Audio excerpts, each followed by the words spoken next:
Happy Sunday, everybody. This is Zach Said It Again. I'm your host, Zach Cooley, and I'm honored to have with me the famed conductor, Stuart Chafetz, on the phone with me. Thank you, Stu, so much for being with me today. Oh, it's such an honor. Thanks for having me, Zach. Well, it is my honor. I went to Raleigh, North Carolina, drove 3 hours to see the North Carolina Symphony's tribute to Phil Collins and Genesis, my most favorite artist in the world, because I looked on the internet the day of the performance in Winston-Salem, which would have been about 2 hours closer to me, in Withville, Virginia, where I am, realized that I had missed it, and I was heartsick. So I looked it up and saw that there was a program coming to Raleigh, and I had seen an interview with you on Winston-Salem News TV, and when I saw that you were coming out to do the Raleigh show, I knew I had seen the same program. So please ease my mind and tell me that the same program I saw in Raleigh was the same one in Winston-Salem. I can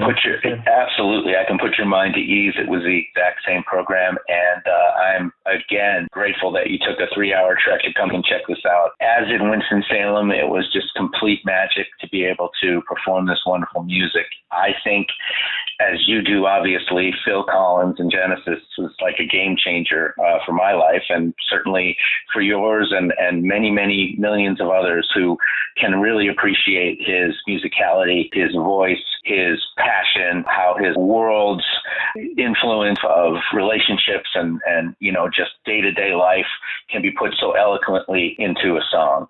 Oh, my goodness. And we are among the fortunate that have seen Phil Collins and Genesis live. And you said during the show that you saw them in college, so you saw them in their prime. I saw them later in life when Phil's health was declining, but nothing at all was lost in terms of the energy or the power of the show or his ability to perform or work a crowd. I mean, it was just an amazing experience. Oh, absolutely. And I would say when I did see them, which was probably the mid-'80s at this point, was in Cincinnati, Ohio, both Genesis and Phil Collins, seeing the Phoenix Horns come out, man, in these white three-piece suits, the crowd it was like they just went crazy, because of Phil's love for tight horn sections and, of course, recording and touring with these guys. It was unbelievable. And I was like, I think I may have been on like the third row, and I was just like, I didn't know what to do with myself. I was so excited to have that sound coming at you. And I would say that having a symphony orchestra on top of that wonderful sound, there's nothing like it. You can listen to CDs, you can listen to whatever you wanted to at the time. I guess it would have been cassettes. When we were jamming, CDs were coming out, of course, but there were all kinds of ways to listen to Genesis and Phil Collins. But to hear it with a symphony orchestra, I thought, that the idea went off like this would be something. And really make it about the symphony orchestra, too, because a lot of the times you'll have like a rock band in front playing the music of, and that's exactly the opposite of what I tried to go for here. I wanted to make sure that the arrangement for my show was very orchestra-centric. In other words, the orchestra was featured, and they were playing all the changes. They were playing all the melodies and harmonies, and they were really an integral part of the performance. So this program itself, the symphonic tribute to Phil Collins and Genesis, was your conception? Absolutely. Oh. Yes. So, sort of a light bulb went off. Also, my incredible manager, Peter Throm, and I, we were classmates at Rochester at Eastman when I got my master's, and he was a bass player and I was a percussionist, and worlds collide. Years later, he became a manager of Pops conductors. Now we're working together, and we, obviously growing up in the same time, we both have similar passions about our music, and in fact, we'd listen to various things together as students, and, we both kind of looked at each other and said, oh my God, symphonic Phil Collins, this would just be incredible. And then he said, yeah, and you can play the drums. I said, oh my gosh, you're right. Yeah. Like, I didn't even think about that aspect of it. You know what I mean? Like, and so the two of us just put together this lineup of programming, and we enlist Sam Shoup, the great arranger from Memphis, Tennessee, who does a lot of my stuff, to do the entire show. And he took it to the next level, man. This guy just made beautiful arrangements, and I just admire him so much.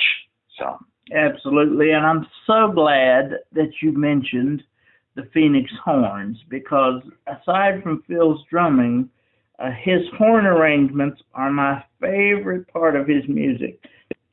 Right, Zach? Absolutely. And you know, I think ultimately, you know, with his Motown influence, yes. Phil Collins, you know, you can really hear then taking it to the next level with these horns. You know, just whenever I hear any of his solo things, I just immediately am drawn to the horns and drawn to the Phoenix horns because they're so incredible. And by the way, on some of the instrumentals, having an incredible saxophone player is crucial to my show.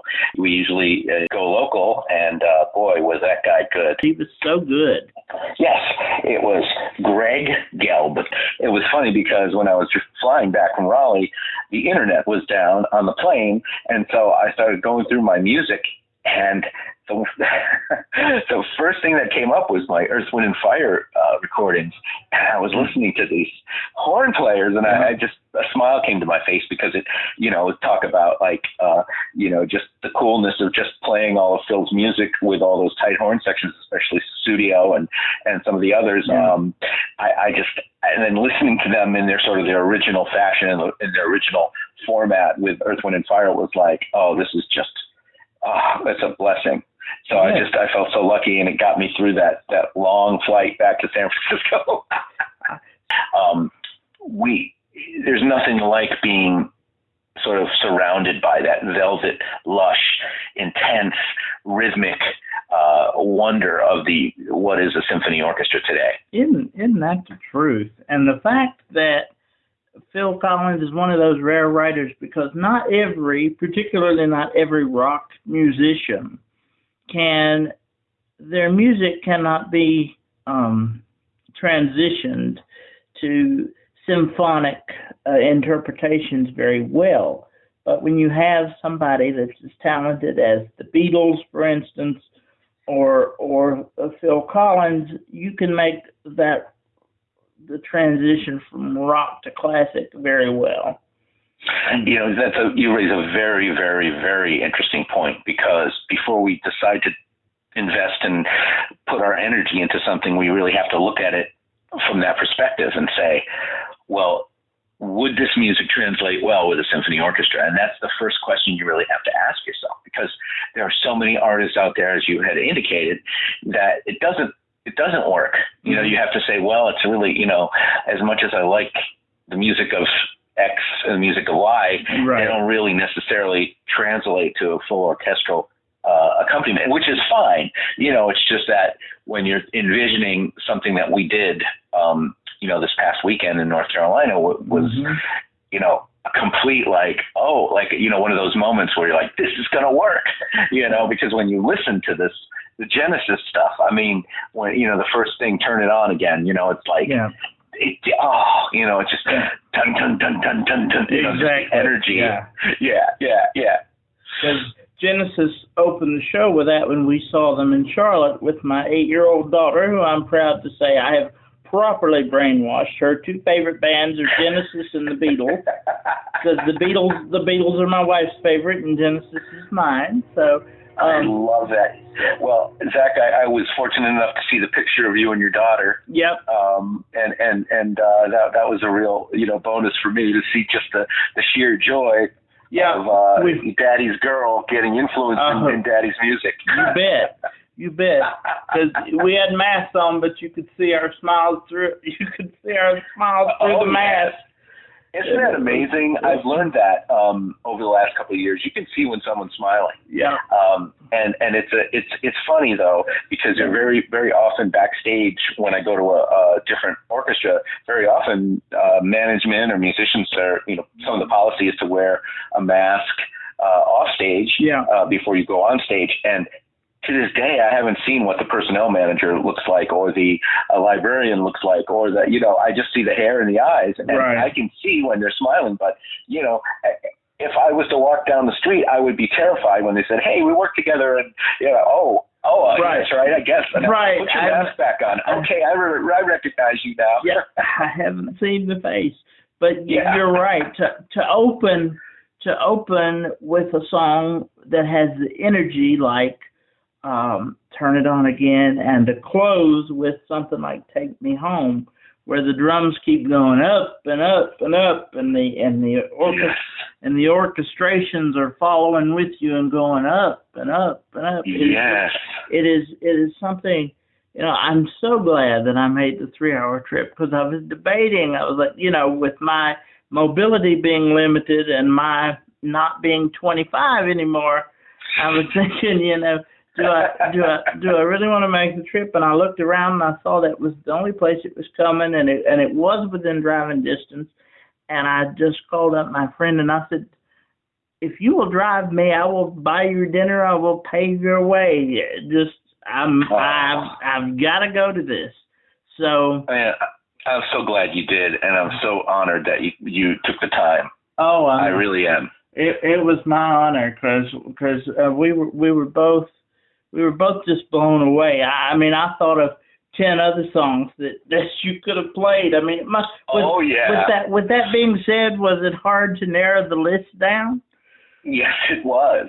I mean, now you can imagine how much thought went into the opening and the closing, as you say. So everything in the middle, we had to come up with the right balance of, power ballads versus, real driving, because if it's too much of one or too much of the other, so you really have to sort of think of it from a performance aspect of before intermission, how we're going to end intermission. There was a lot of thought that went into that programming. And believe me, every once in a while, one of Phil's tunes or Genesis tunes will pop up.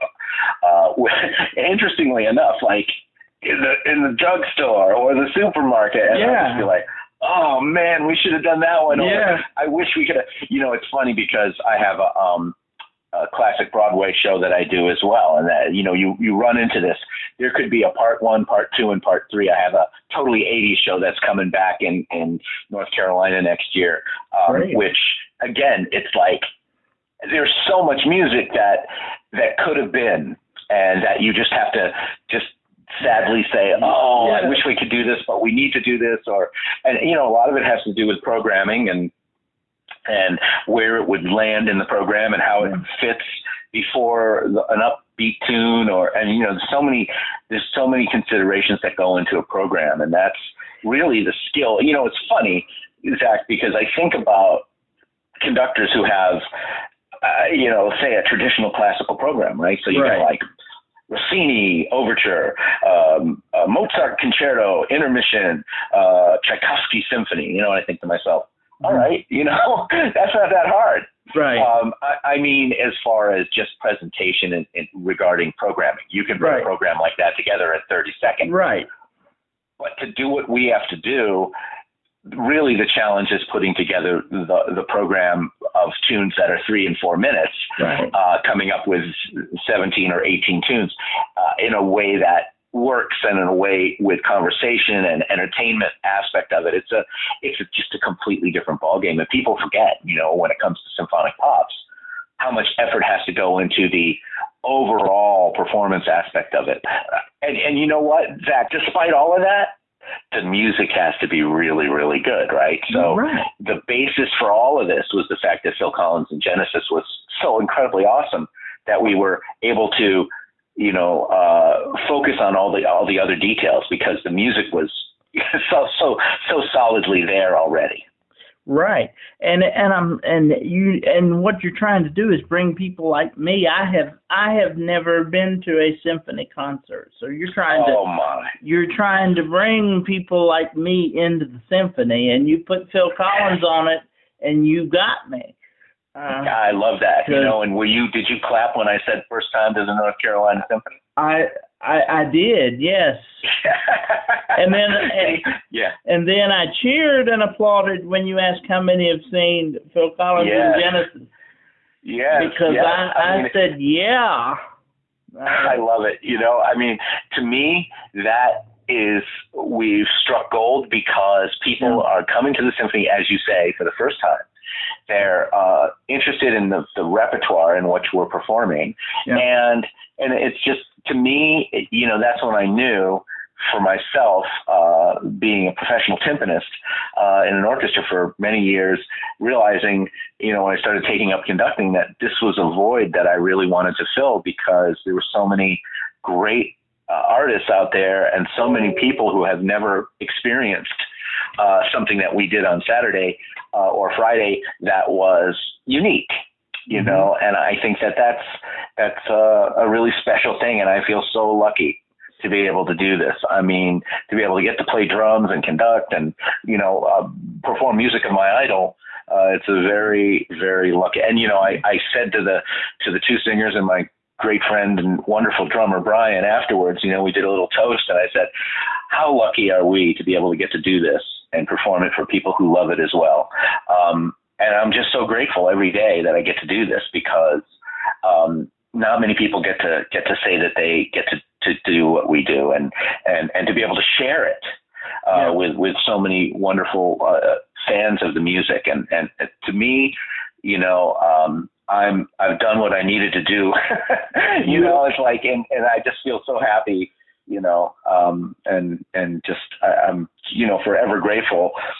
Like for you, Zach, who took the time to, actually make an effort to come here and to do, to see this performance. And, I really am. I'm so grateful. Well, I wouldn't have missed it, but I tell you, the highlight, the thrill of it was meeting you, because you made that show. I mean, you conducted it with such enthusiasm, and I may be ignorant in asking this question, but in order to be a conductor, am I correct that you have to get a sound out of every kind of instrument in order to be able to be a band director? Is that correct?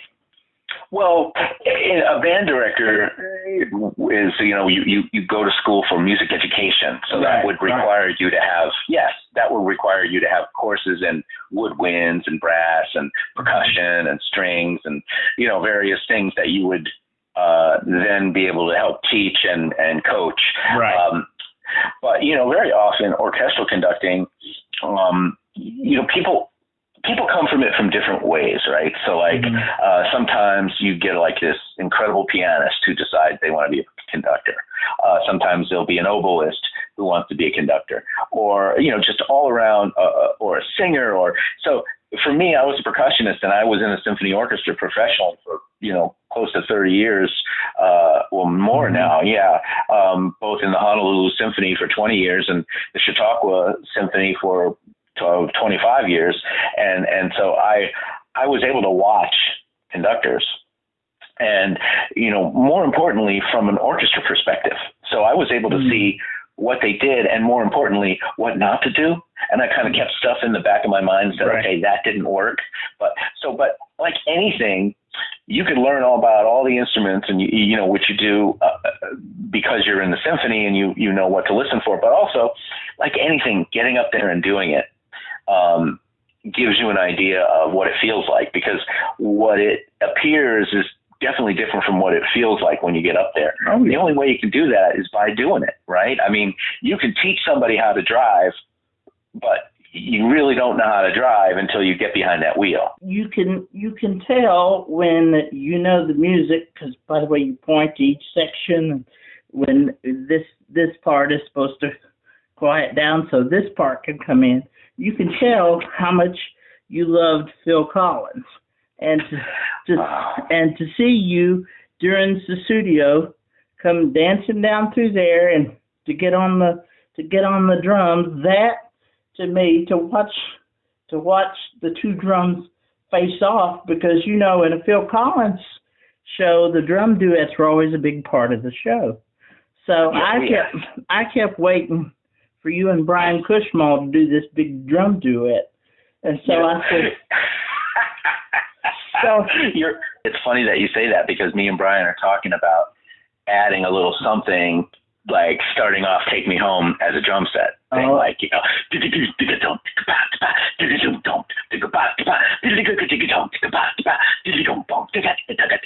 just kind of grew for a while. And then starting the tune. So we're trying to figure out when we have the time, we're going to try and do this. Now, this show is going to be in Kansas City Symphony. It's going to be with the New Mexico Philharmonic in 2 weeks. We're really looking forward to the Rady Shell in San Diego Symphony. That's going to be a big one for us in August. But if it works, you got to bring it back so I can see it. You got to you got to work with the Roanoke Symphony Orchestra in Virginia. That's the closest one for you. That's the closest one to me. So you got to do the RSO for me. I'll go back to I'll go back to Raleigh though. If you bring it back to Raleigh, I'll come back. That's so nice. Yeah. Well, I'll figure out, around that area there where we can possibly bring it. Man, it was funny because when we first did the show, it was with the Philly Pops. Right. And Phil is very big in Philly. Oh yeah. And I mean, it was unbelievable being at the Kimmel Center and the energy. And that was the first time that we actually did it. So we didn't know how it was going to go. And the arranger Sam came, and it was like a whole thing. And the manager flew out, and we had no idea, right? Because it's like giving birth. You just, right. I mean, that's your child. That's your child. Exactly. And so we knocked it out of the park. We felt so good about it. Yeah. And then what happened, right? Yeah. COVID. Oh, yeah. And so we were, out of luck like everybody was for 2 years. So we're just starting to get it back again. And the second time we did it was in Detroit, and it knocked the socks off the place. They only did one night, and it was completely sold out. They didn't have any tickets. They didn't expect it to sell out, I think. And we came in there and blew the roof off the place. And then that just happened. And then the third one was Winston-Salem, and the fourth one was North Carolina. So we're getting it, we're honing it, we're toning, we're still working on details, and it's a real pleasure. And it really is. And North Carolina was good to you, right? Oh, they were terrific. And, a little side note on that, my first job right out of grad school at the Eastman School of Music was the timpanist for the Greensboro Symphony. Oh, how cool is that? You were 3 years old, I might add. In 1988, I got my first job with the Greensboro Symphony. But funny, the timpani player would sometimes call in sick, and they would call me at the North Carolina Symphony to come in and sub and play timpani with them. So I actually played with the North Carolina Symphony in 1988, 89 as a fill-in on timpani.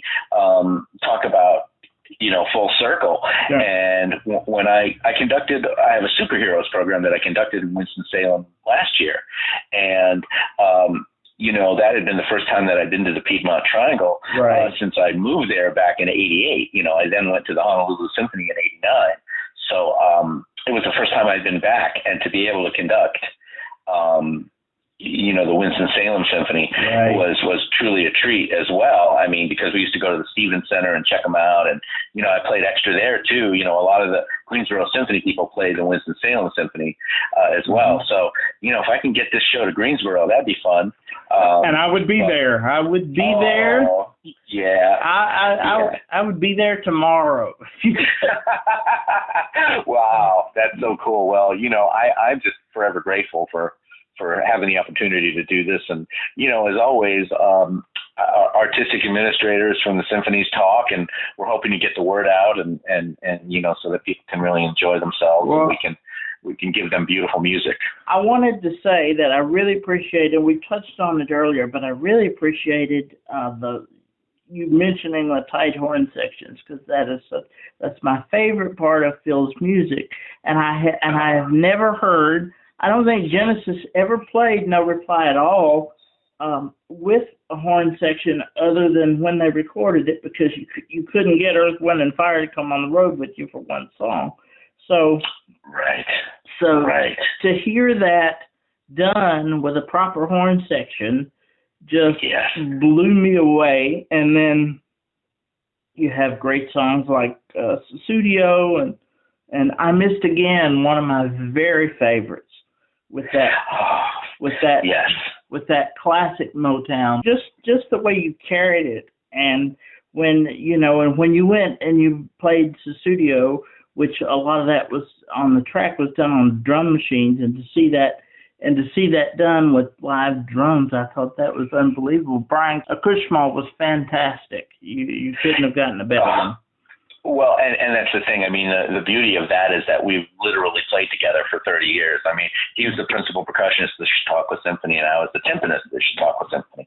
So we know each other inside and out. I mean, you have to remember playing with somebody, all the classics in unison a lot of the times. Just, you learn where someone's beat is, where their time is. And I was like, when I proposed it to him, it was like, yeah, I'll do that.